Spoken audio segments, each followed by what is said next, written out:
오늘 본 말씀을 통해서 신앙 질서의 정상화,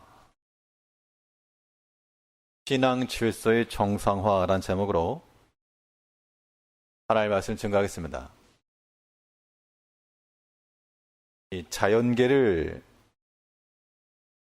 주도하는 법칙 가운데 엔트로피 법칙이라고 하는 게 있습니다. 엔트로피라고 하는 말은 에너지의 자발성이라는 그런 의미인데, 그냥 가만 냅두면 어떻게 반응이 되는가 그런 얘기입니다. 이 엔트로피 법칙을 뭐라고도 말하는가 하면 무질서도의 법칙이라고 합니다. 이 자연계에 존재하는 모든 물질은 질서에서부터 무질서로 향해 나간다. 이 말의 의미는 무엇인가 하면요, 잉크방울 하나를 물에 떨어뜨리면 깨끗하던 물이 시꺼멓게 변합니다.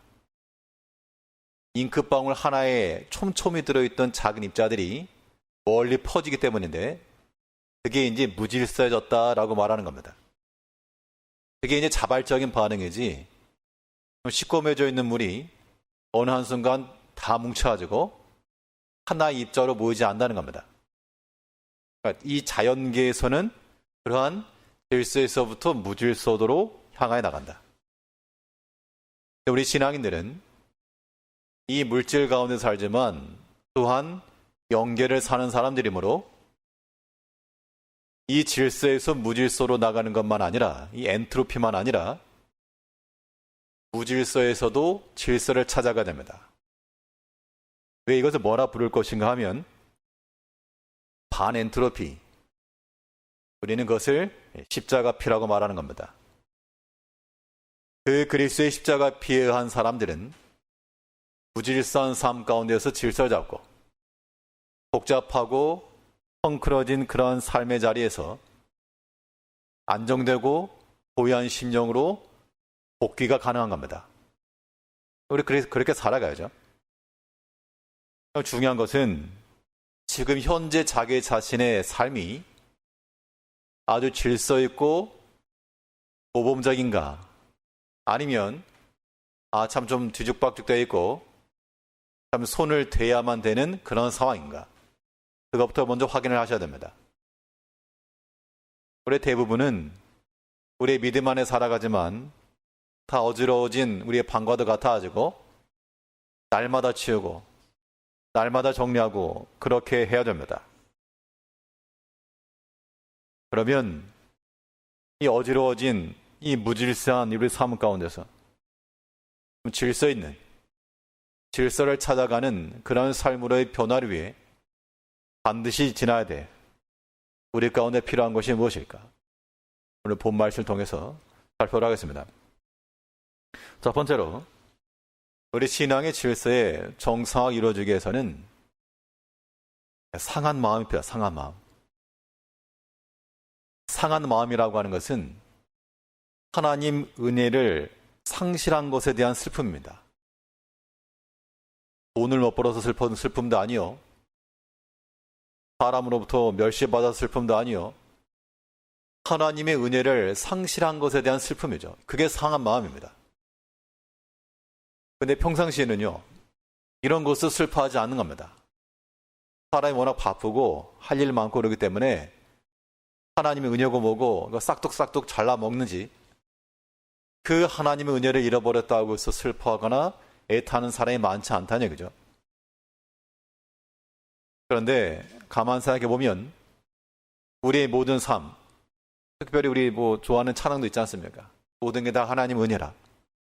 그 말이 참 사실인데, 그래도 우리가 그걸 언제 느끼는가 하면 하나님께서 우리에게 풍성히 주시고 좋을 때 아는 게 아니고, 이게 다 이제 없어졌을 때, 사라졌을 때, 그때서야 깨닫는다는 겁니다.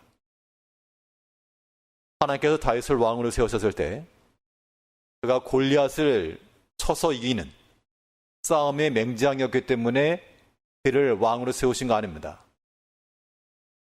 하나님께서 처음부터 그를 이스라엘 주권자로 삼으시고 그에게 은혜를 베푸사 하나님의 세우신 그 왕의 자리에 앉게 하신 겁니다. 은총이었죠. 그런데 나중에는 그 왕 노릇하다가 거기서 범죄하고 그 결과는 어떻게 됐습니까? 쫓겨났죠. 23절을 보시게 되면 이 압살롬의 반역이 일어나가지고 압살롬이 온다는 소식을 듣고 도망가는 장면입니다. 23절에서 온 땅 사람이 대성통곡하며 모든 인민이 앞서 건너가매 왕도 기드론 시내를 건너가니 건너간 모든 백성이 광야길로 향하니라. 다윗의 인생이 무엇입니까? 그 광야에서부터 하나님의 은총을 받아 예루살렘으로 입성한 것이 다윗의 인생이었습니다. 하나님의 은총이었죠. 철저한 하나님의 은혜였습니다. 그런데 그 은혜를 지금 다 상실하였고 지금 도로 그 광야길로 지금 나아가고 있는 장면입니다. 우리가 하나님께로부터 받았던 그 은총을 우리가 지키지 못하면요, 다 잃어버립니다. 우리가 하나님 말씀 은혜를 받았던 때가 있었고 또 충성하여서 진심의 마음을 가지고 주를 위해 헌신하고 봉사하던 그런 때가 다 있었는데 그런 때 우리 마음에 있던 내적 평안, 하나님을 섬기던 그 즐거움, 근데 이제 어느덧 시간들도 지나고 이제 점점 자기 생활에 익숙해지고 그러다 보니 점점 이제 무뎌져 간다는 겁니다. 그것이 어떻게 보면 우리 삶 가운데서는 좀 안락하고 평안한 것이 될 수 있으나 육체를 따라가는 거기 때문에 그렇게 느껴지는 거죠. 다 상실하게 되면 다윗이 이 예루살렘에서 나와 이 기드론 시내를 건너갈 때 어떻게 갔습니까? 대성통곡하며 갔다. 아들내미 때문에 생각해가지고 속상해서만 그런 게 아니고 이 다윗의 심정은 분명 이 압살롬을 피해 도망가면서 이놈 내가 돌아오면 내가 가만 안 둔다. 그런 심정이 아니라 이게 다 자기 때문이라는 그런 자책감을 가지고 나간 겁니다.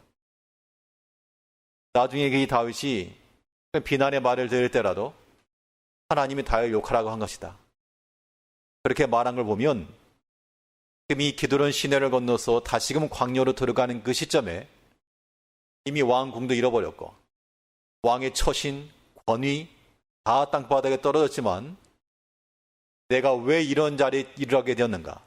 그 원인을 다윗은 기억했다는 겁니다. 그게 속상한 거죠. 그게 내가 어찌하여 그렇게 어리석은 짓을 하였는가? 내가 왜 하나님이 주셨던 그 은총들을 잘 간직하지 못하고 다 쏟아버렸는가? 그게 하나 앞에서의 상한 마음을 간다는 겁니다. 우리가 믿음 안에 산다라고 하는 것은요, 하나님께서 우리 개개인마다 또 가정마다 교회마다 주신 은혜가 분명히 있습니다. 반드시 있습니다. 그런데 어떠한 사람은 그 받은 것을 참으로 귀히 여겨서 점점 왕성해지는 경우도 있을 것이고 또 어떠한 경우는 이미 다 잊어버려가지고 파산 상태를 가지고 하나님 앞에 감사도 이미 다 사라졌고 영적인 감각이라고는 도무지 없는 그런 상태에 처할 수 있는데 그때가 곧 우리 삶에 있어서의 정상이 이루어질 그 시점입니다. 좀 아이러니하지만 다윗이 그렇게 해서 광야로 나갔기 때문에 자기 자신의 그런 죄악들을 다시금 생각하였고 내가 지금까지 하나님 은혜로 살았구나. 그 하나님 은총에 대한 그러한 새로운 마음, 그 기대감이 생기게 되었다는 겁니다. 동시에 일어나는 거예요. 동시에. 상한 마음이라고 하는 것은 우리 마음을 회개함과 동시에 하나님께 감사하지 못한 것으로 회개하는 것이고요. 하나님께서 우리에게 은혜 주신 것들이 얼마나 많은데 이게 다 상대적인 것이라서 우리는 다들 우리 자신들이 가장 힘들어요. 가장 어렵고 나만큼 어려운 사람 없고. 그런데 제 3자 입장에서 보면 다른 사람 입장에서 보면 저분 괜찮은데? 나보다 나은데? 다들 또 그런 마음을 간다는 겁니다. 좀 상대적인 것이죠. 결국 우리가 하나님의 은혜를 받는다고 할 때는 우리 마음이 낮아지는 것 자체가 이미 은혜 받을 그릇을 준비하는 겁니다. 어떤 음식을 먹을 때에도 깨끗하게 준비된 빈 그릇이 있어야지 먹는 겁니다. 어떤 경우는 바빠가지고 잘 정리를 못했다. 설거지가 산더미만큼 쌓여있다. 이제 밥을 먹으려고 했는데 그릇이 없네? 숟가락도 없네? 있긴 있는데 정리가 안 된 상태로. 그를 뭘부터 해야 됩니까? 먼저 씻어야죠.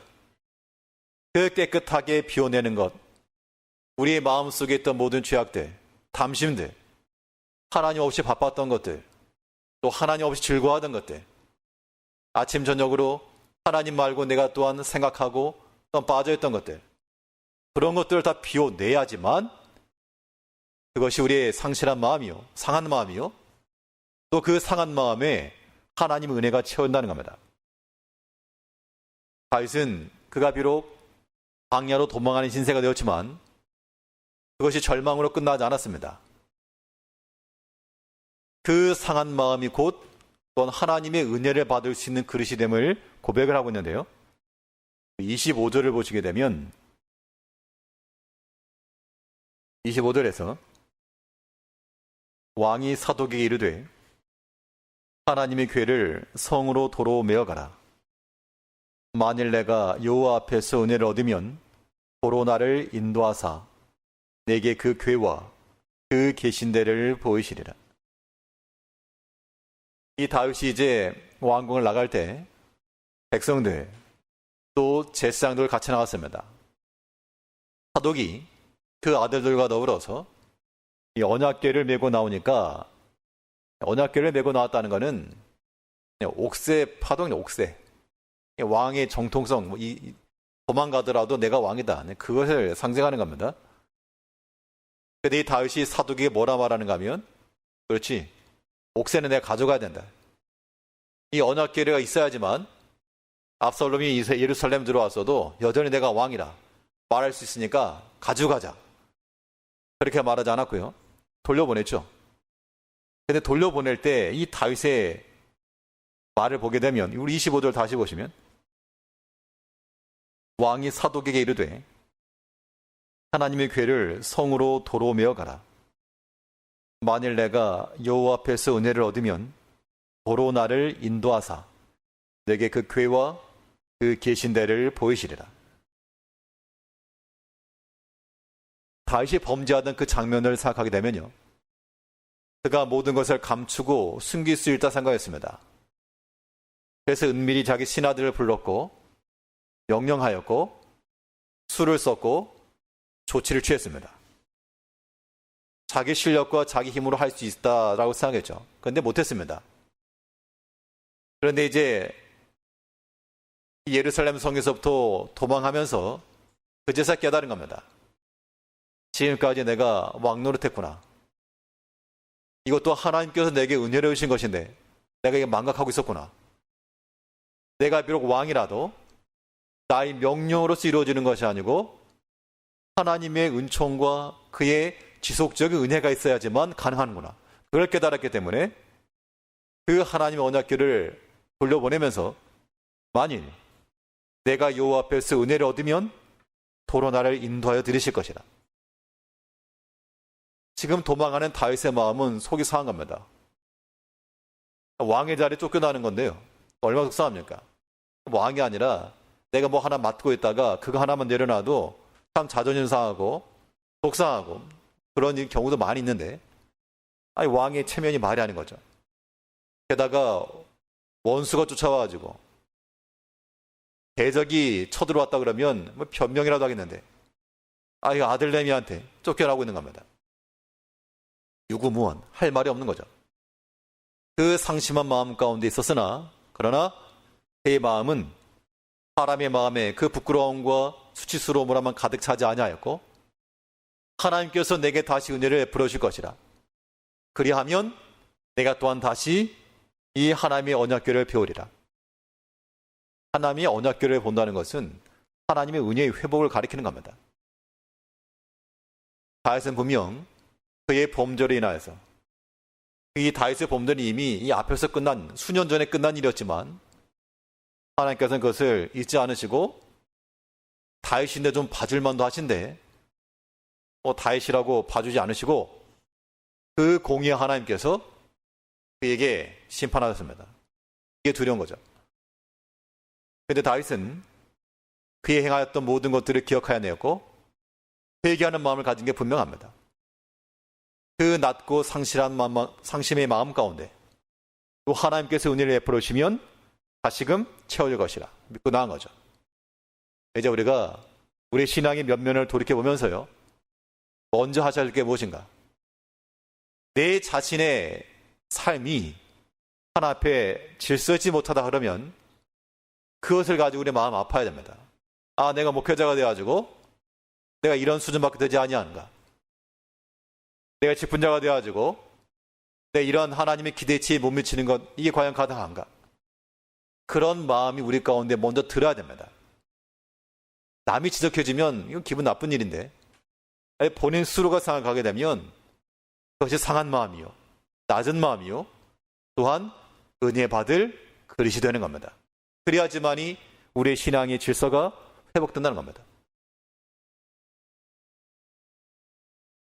이 세상 가운데서 우리는 세상의 물결을 따라 사는 자들 아니요, 우리는 그에 거슬려서 우리 엔트로피 법칙을 따르는 게 아니고 십자가 피 법칙을 따라 우리의 모든 무질서해진 마음이 질서 있게 나아갈 수 있도록 우리의 마음을 또한 내리며 낮은 듯 처하며 상한 마음을 가지고 하나님의 은혜를 간구하며 나가야 되겠습니다. 다윗이 비록 궁급하였으나 하나님께서 내게 은혜를 베푸시면 이라고 하는 기대와 소망을 끊지 않았던 것처럼 그 마음을 가지고 또한 신앙의 회복이 있어야 되겠습니다.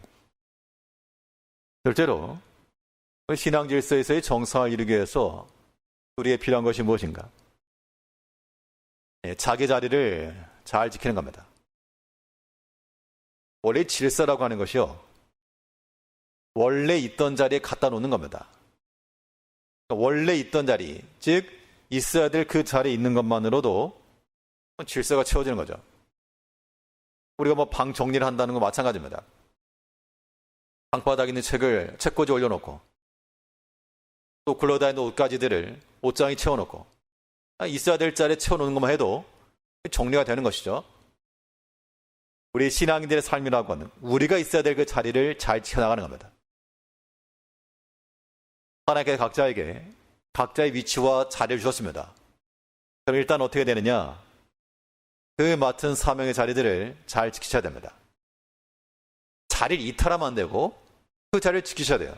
그 자리가 어디입니까? 그 자리가 곧 하나님의 전이죠. 하나님의 전. 우리의 모든 신앙생활이라고 하는 것이 하나님의 성전 중심이니까 우리 항상 예배당 근처로, 예배 중심으로, 기도하는 자리로, 봉사하는 자리로 항상 우리가 모여들어야 됩니다. 그것이 우리의 자리를 지키는 거죠. 아, 그런데 예배당에 있어야 될 자리에 엉뚱한 데가 있다. 그럼 그는 청소예요, 청소. 있어야 될 자리에 있지 못하는 거기 때문에 그건 정리 대상인 겁니다. 오늘 본문을 보시게 되면 이 다윗을 따라 나왔던 많은 사람이 있었는데 다윗은 그들을 각각의 자리에 위치해 주고 있습니다. 다윗과 함께 나간 사람도 있었고 다시 돌려보낸 사람도 있었고요. 각각 상황이 달랐는데 먼저 18절 말씀을 보게 되면 18절 말씀에서 모든 신복이 그 곁으로 지나가고 모든 그렛 사람과 모든 블렛 사람과 및 왕을 따라 가드에서 온 600인이 왕의 앞으로 진행하니라. 특별히 가드에서 온 600명이라고 말했는데 그 무리 이끌던 사람의 대표가 이때라는 사람이었습니다. 19절에 보시면 그때의 왕이 가드 사람 이때에게 이르되 어찌하여 너로 우리와 함께 가느냐? 너는 쫓겨난 나그네니 돌아가서 왕과 함께 내 곳에 있으라. 이 가드라 그러면 블레셋 지역입니다.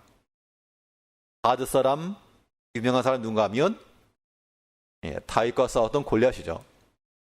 아마도 다윗이 블레셋에 망명 생활할 때, 도망가 있을 때 그를 만났던 그런 사람이었을 것으로 추측됩니다. 근데 이때가 그와 함께 있던 그 600명과는 함께 나아가라 할 때 다윗이 너 오지 마라. 너 어차피 나 지금 가면 기약이 없다. 너는 그냥 여기 머물러 있어라. 그랬더니 이때 하는 말이 무엇인가 하면 21절 말씀에서 이때가 왕께 대답하여 가로되 여호와의 사심과 우리 주 왕의 사심으로 맹세하옵나니 진실로 내 주 왕께서 어느 곳에 계시든지 우론 사생하고 종도 그곳에 있겠나이다.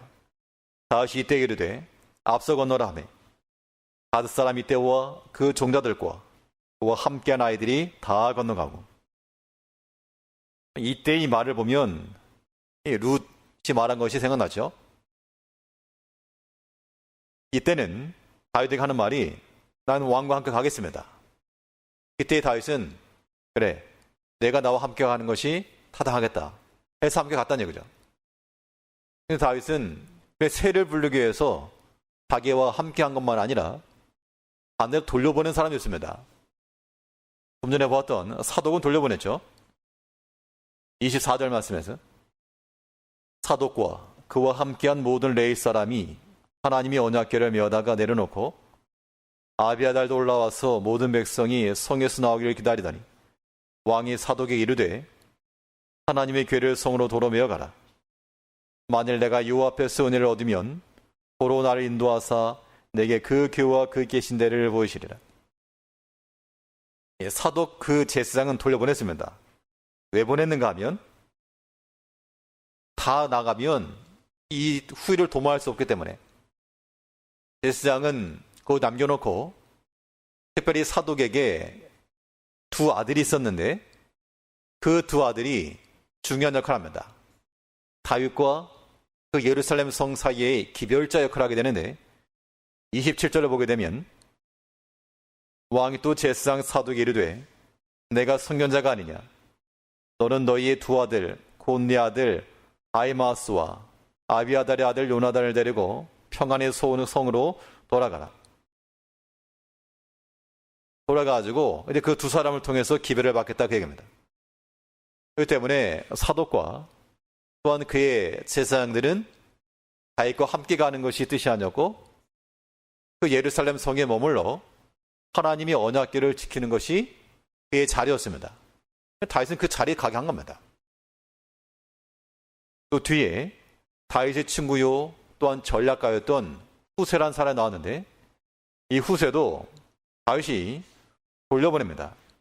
32절을 보게 되면 다윗이 하나님을 경배하는 마르토에 이를 때 아렉 사람 후세가 옷을 찢고 흙을 머리에 무릅쓰고 다윗을 맞으러 온지라. 다윗이 저에게 이르되 내가 만일 나와 함께 나가면 내게 누를 끼치리라. 그러나 내가 만일 성으로 돌아가서 압살롬에게 말하기를 왕이여 내가 왕의 종이니이다. 이 왕에는 왕의 부친의 종이었더니 내가 이제는 왕의 종이니이다 하면 내가 나를 위하여 아히도벨의 모략을 패하게 하리라. 압살롬 진영에 아히도벨이라고 하는 유명한 전략가가 붙었기 때문에 다윗은 그를 상대하기 위해서 이 후세를 지금 예루살렘 성에 남겨놓고 압살롬의 환심을 먼저 산 후 또한 후일을 도모하기로 향한 겁니다. 지금 당장만 놓고 보면 나와 함께 가는 그 세를 불리는 것이 더 유익하다라고 생각할지 모르지만 다윗은 한 번 더 생각을 해서 이 가드 사람은 어차피 이방인지라 내가 아니면 거둬줄 사람이 없다. 나와 함께 가자. 앞서 건너갔고 제사장은 하나님의 언약궤를 지켜야 되기 때문에 돌아가라. 후세도 아히도벨을 상대하기 위해서는 내가 거기 있어야 된다. 돌아가라. 각각의 자리를 지키겠다는 겁니다. 이 공동체를 구성함에 있어서 중요한 것이 바로 이런 것인데요. 성경에도 보면 다 사도겠느냐? 다 선지자겠느냐? 그렇기 때문에 하나님께서 우리 각자에게 맡기신 그 자리, 그 위치를 지키는 게 무엇보다 중요한 겁니다. 다른 자리를 볼 게 아니고 제사장이 하나님 언약궤 곁에서 그 자리를 지키는 건 최고의 일을 한 겁니다. 후세가 이거 내가 좀 저거 언약궤 이참에 한번 언약궤 맡아볼까? 그런 마음 품었다 그러면 잘못된 마음이었고, 오히려 그의 지혜를 가지고 아이도벨의 모략을 무력화하는 지혜를 쓴 겁니다. 그게 잘한 거죠. 특별히 하나님의 교회에서 모든 직분자들이 하나님께서 맡기우신 그 자리를 잘 지켜야 됩니다. 그 자리를 잘 지키면 착하고 충성된 종이 되는 것이요. 아무튼 그 자리 안 지키고 이 핑계에 잡힌게 되면서 빠져나갈 국림을 하게 되면 어떻게 됩니까? 지위와 초소를 떠난, 누굴 닮은 겁니까 이건? 마귀를 닮은 거죠. 천사가 타락하여 하나님께서 명하신 그 자리, 그 지위와 초소를 떠났습니다. 그건 마귀와 같은 거죠. 우리의 모든 신앙 질서도 마찬가지입니다. 우리가 있어야 될 자리라고 하는 것은 우리가 믿음으로 사는 사람들이면 믿음 쓰는 자리에 우리가 있어야죠. 우리 하나 앞에 직분을 받은 자들이면 이 직분의 자리에 서 있어야 됩니다. 그 자리가 수월한 자리가 아니겠으나 그 자리에 서 있는 것이 우리가 회복되는 길입니다. 사명을 회복하는 것이 우리의 질서가 이루어지는 길이죠. 근데 그 자리를 그냥 차지하고 있는 것이 다가 아니고 그 자리를 지킨다라고 하는 것은 지혜를 따라 힘써 행하는 데 있습니다. 우리의 직분을 이루는 것도 마찬가지입니다. 그 자리에 있다고의 다가 아니고 그 자리에서 무엇을 따라서요? 지혜를 따라서 뭐를 한다? 실행에 옮긴다. 그래서 결국에는 이 사독과 후세와 이 사람들을 예루살렘으로 돌려보내놓고 그들이 감당할 몫이 있었고 또 그들이 지혜롭게 자신들이 일을 감당해냈기 때문에 일이 된 겁니다. 우리 신앙인의 성도들이 일을 이룰 수 있는 수단이라 그러면 두 개의 중요한 축이 있죠. 하나는 기도요, 하나는 실천입니다.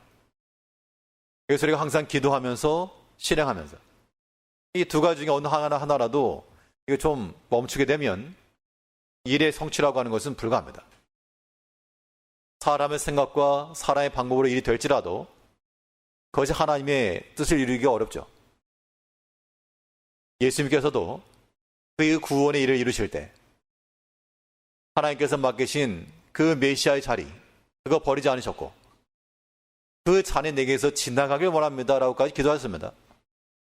그러나 그 잔을 다 받으시고 기도하셨고 또 순종하셨고 실천하셨고 이것이 예수님께서 이루신 그러한 예수님의 질서였다는 겁니다.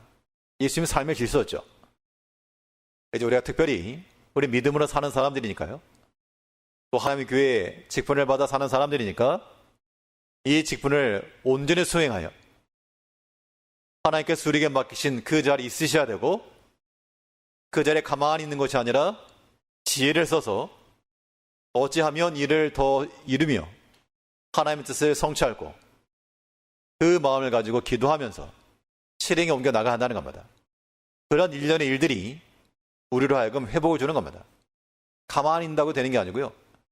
이거 일하다 보면, 움직이다 보면, 행하다 보면 자연스럽게 회복이 되어 있다는 겁니다. 이제 우리가 신앙의 질서의 정상을 위해서 하나님께서 우리에게 맡기신 각 자리들을 우리가 찾아가야 됩니다. 한 가지 더 살피게 되면 신앙의 질서의 회복을 위해서 연단의 과정도 잘 지나셔야 됩니다. 회복이라고 하는 것은 필수적으로 회복에 이르게 되는 그 고난, 그 고통을 동반하게 되어 있습니다. 그러므로 이 회복의 고난을 잘 통과해 나가는 것이 우리가 정상에 이르는 길이 되는 겁니다.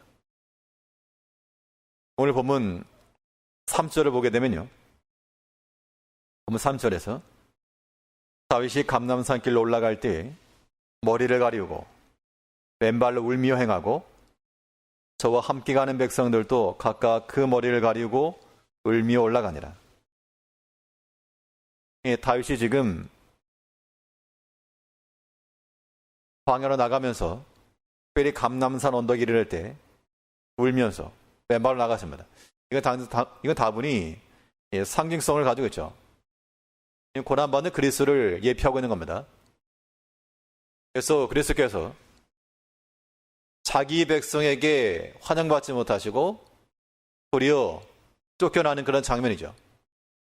감람산에 예수님께서 십자가 지고 올라가실 때 그와 함께 따르는 여인들이, 무리들이 울면서 통곡하며 따라가던 그 장면을 지금 보여주고 있는 겁니다. 비록 압살롬과 아히도벨이 모반하고 반역하여 다윗을 죽이고 해할하였으나 결국에는 하나님께서 다윗을 이기게 하신 것처럼 그리스도의 온전한 승리를 보여주고 있는데, 근데 다윗이 지금 이 감난산길을 올라가면서 울면서, 그것도 맨발로 머리도 다 가리면서 아픔을 감당한 겁니다. 이 무엇 때문에 이러한 일이 있었는가 하면 죄 때문에, 죄. 다윗이 범한 그 죄 때문에 이러한 일이 지금 있었다는 겁니다.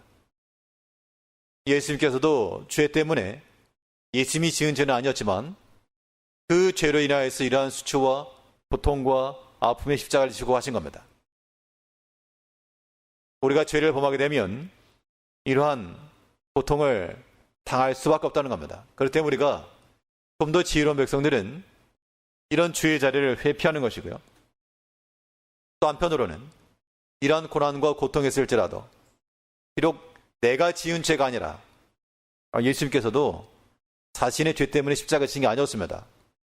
주변 사람 때문에, 다른 사람 때문에. 우리가 보통 속상한다 그러면 자기 때문에 속상한 사람이 많지 않고 다른 사람 때문에 속상한 경우가 더 많은 겁니다. 내 주위에 있는 사람, 다른 사람, 다른 일, 아무튼 외부적인 것 때문에 우리가 마치 대신 십자가를 지고 가는 것 같은, 예수님께서 우리 죄를 지시고 그 십자가 지고 가신 것처럼 우리도 우리가 내가 아닌, 내가 원인이 되지 않은 것들로 인해서 우리가 십자가를 진다는 겁니다. 그럼 그런 때 그 고통을 감당해내셔야 됩니다. 그 연단은 통과하라고 주신 것이지 못하겠습니다 하고 버팅이고 도망가라고 있는 자리에 절대 아닙니다. 이 연단의 과정을 잘 통과해야지만 거기에 회복과 성장이 있는 겁니다.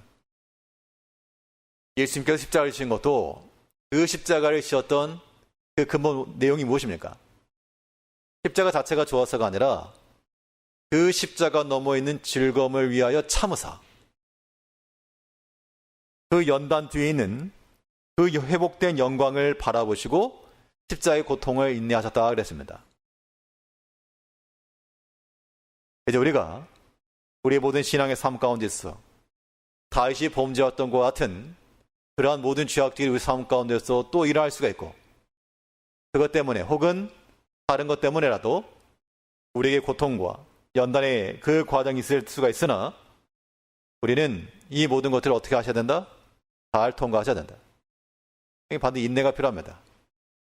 여기서 인내라고 하는 것은 단지 내가 속상한다 그 정도만 아니고요. 시간도 같이 가야 됩니다. 시간적으로도 그 기간을 지나야 되고 또 우리 내면적으로도 아픔의 때를 지나야 됩니다. 이 동시에 같이 가는 겁니다. 내가 한번 마음 상했으니까 끝이다가 아니고 하나님의 정한 때까지, 그 시간까지가 기다리고 인내할 줄 알아야 됩니다. 그러면 그 너머에 있는 즐거움으로 회복할 수가 있다. 오늘 본문에서 이 다윗이 압살롬에게부터 도망하는 일련의 과정을 통해 살펴보면서 그가 이렇게 큰 고통 가운데 빠졌던 이유가 무엇인가? 그가 다 하나님의 은총을 다 상실하여서 하나님의 은혜를 알지 못한 그 이유 때문에 이런 은총을 빼앗겼는데, 그런데 그런 때라도 다윗은 회개하는 마음을 가지고 하나님의 은혜를 사모하는 마음을 가지고 이 모든 때를, 연단의 때를 잘 지났다는 겁니다. 이제 우리가 이 본문에 보여주는 바 다윗과 또 그리스도께서 보여주신 그 예를 따라 우리 또한 십자가의 이 삶을 살아가면서 우리는 엔트로피에 의해서 무질서하게 사는 것이 아니고요, 십자가 피해 법칙을 따라서 항상 질서 있게 안정된 심령으로 평안한 마음으로 감사와 찬송의 삶으로 살아가는 겁니다. 이러한 삶을 살아가면서 하나님 기쁘시게 하는 모든 성도님들 되시길 바라겠습니다. 기도하겠습니다.